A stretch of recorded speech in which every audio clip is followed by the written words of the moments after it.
अस्सलाम वालेकुम व्यूअर्स। आप लोगों को हम बिस्सी के दौरान लज़्ज़त महसूस नहीं होती। जिन हज़रात को हम बिस्सी के दौरान लज़्ज़त महसूस नहीं होती वो अपने स्पर्म पे गौर करें, स्पर्म को गाढ़ा करें और स्पर्म की प्रोडक्शन को बढ़ाएं। जितना ज़्यादा मादा तौलीद होगा, जितना ज़्यादा अच्छा मादा तौलीद गाढ़ा होगा, उतनी ज़्यादा लज़्ज़त महसूस होगी। अगर आप मादा तौलीद को नहीं बढ़ा सकते, उसको गाढ़ा नहीं कर सकते, तो एक बेहतरीन टोटका लेके आया हूँ। इसके इस्तेमाल से बेइंतहा लज़्ज़त महसूस होगी, इंतहा की लज़्ज़त महसूस होगी और ज़्यादा लज़्ज़त की वजह से टाइमिंग भी कम नहीं होगी, टाइमिंग भी इंशाल्लाह इससे बढ़ेगी।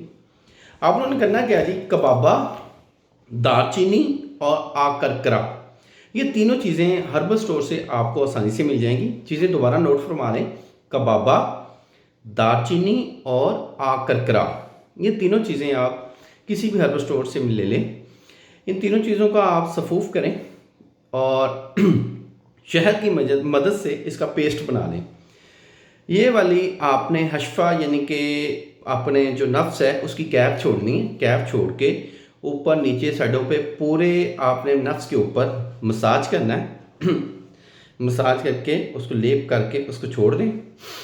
लेप ये आप घंटा से 1.5 घंटा ये लेप आप अपने नफ्स के ऊपर रहने दें।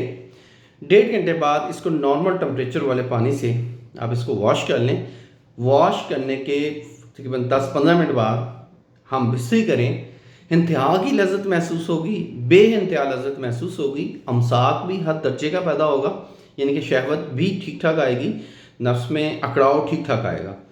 इस नुस्खे का कोई नुकसान नहीं है, बेफिक्र होकर इस्तेमाल करें।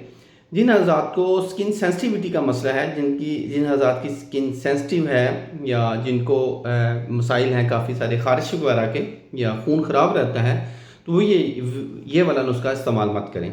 इस नुस्खे को आजमाएं, इंशाल्लाह फ़ायदा ज़रूर होगा। थैंक यू, जज़ाकल्लाह, अल्लाह हाफ़िज़।